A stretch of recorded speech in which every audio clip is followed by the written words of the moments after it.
Wargi Tasik, legend is back. Cung, siapa yang dulu pernah mamam di warung nasi satu ini? Yap, warung Vandanu yang udah eksis sejak 1994. Sekarang kembali meramaikan dunia perkulineran Tasik. Lokasinya di Jalan Pataruman dekat Stopan Tentapel. Menu-menu yang disajikan di sini tuh bener-bener homey banget. Mengingatkan kita sama masakan ibu di rumah ya guys ya. Cocok nih buat yang suka masakan rumahan, tinggal datang aja ke sini.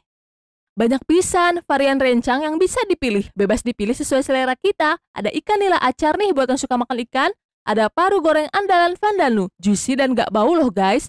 Terus pepes cincang daging sapi, salah satu menu best seller mereka yang sapinya berasa banget, gak pelit pula. Tersedia menu tumis atau oseng, banyak pilihannya. Ada oseng genjer, tahu toge, menu soun kecapnya nih, recommended dan best seller. Terus cobain telur kecapnya juga. Next ada capcay buat yang suka macam-macam sayur. Jangan lupa wajib pakai lalaban seperti timun dan